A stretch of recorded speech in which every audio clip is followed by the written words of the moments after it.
बहुत समय पहले की बात है। देवताओं की सभा में एक बार यह प्रश्न उठा, इस संसार में सबसे बड़ा दान क्या है?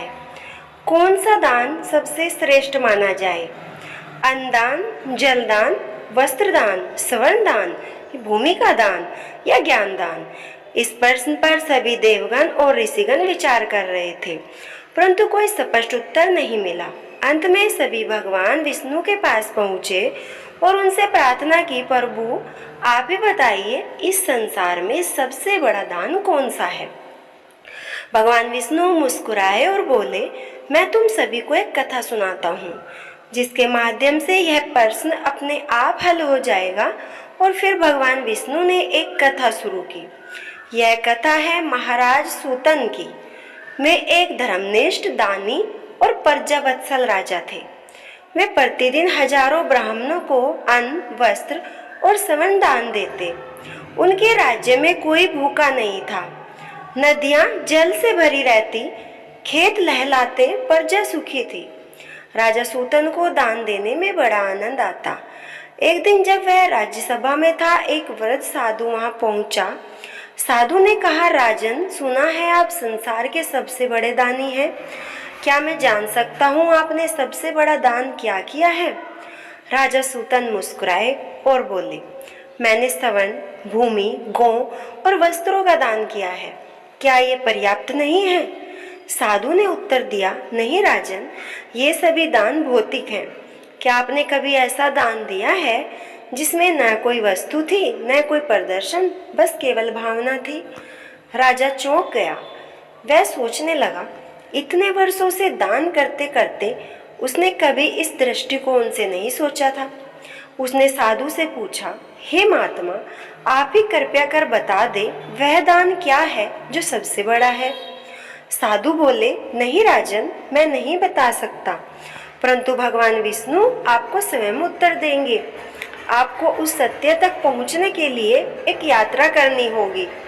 राजा ने अपने सिंहासन को छोड़ वस्त्र बदल साधु वेश धारण किया और अकेले ही चल पड़ा उस दान की खोज में जो सबसे बड़ा हो।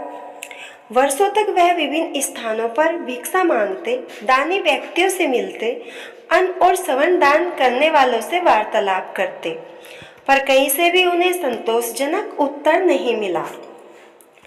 एक दिन वह एक गांव में पहुंचे जहां अत्यंत निर्धन लोग रहते थे।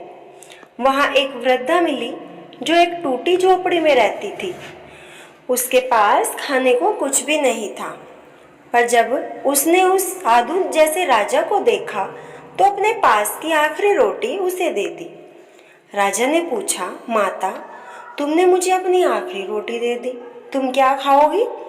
वृद्धा मुस्कुराई और बोली, बेटा, मुझे तृप्ति इस बात से मिलती है, मैंने किसी भूखे को भोजन दिया और यही मेरा सुख है।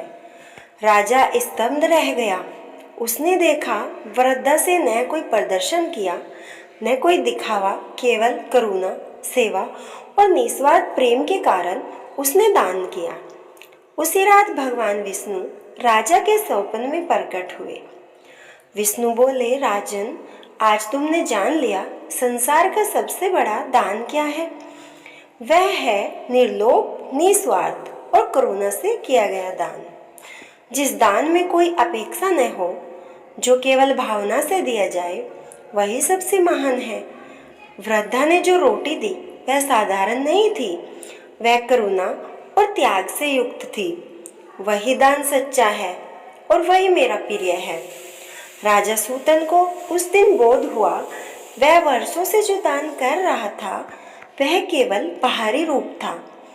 उसके भीतर दिखावा और अहंकार का बीज था। लेकिन उस वृद्धा ने एक पल में उसे जो शिक्षा दी वह जीवन बदल देने वाली थी। तभी से राजा ने अपने जीवन में बदलाव लाया। अब वह हर दान को मन, वाणी और कर्म की एकता से देने लगा। उसने हर दान से पहले मन को पवित्र किया, न कोई प्रचार किया, न कोई नाम या यश की इच्छा रखी। भगवान विष्णु ने यह कथा समाप्त कर कहा, इस संसार में अनेक प्रकार के दान हैं। अन्न दान जीवन बचाता है, विद्या दान जीवन बनाता है, रक्तदान जीवन देता है, परंतु मन से दिया गया, प्रेम से किया गया दान सबसे बड़ा होता है। जो दान किसी भूख को मिटाए पर साथ ही आत्मा को भी तृप्त करे, वही सच्चा दान है। और इस प्रकार देवताओं को उत्तर मिला। देवगण भगवान विष्णु को नमन करते हुए बोले, हे नारायण, आपने हमें दान का सच्चा अर्थ बताया।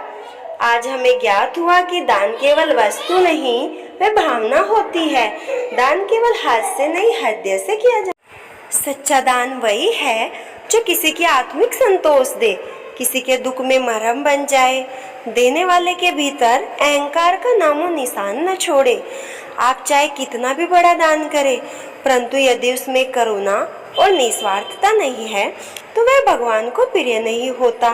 पर यदि एक बूंद पानी भी प्रेम पूर्वक मिल जाए तो वह भी परमात्मा को अत्यंत प्रिय होती है। तो कैसी लगी आपको यह कथा? अगर आपको इससे कुछ शिक्षा मिली है तो हमारी वीडियो को लाइक करें, चैनल को सब्सक्राइब और कमेंट में बताएं आपको इस कथा से क्या शिक्षा मिली है। और बोलिए जय भगवान विष्णु।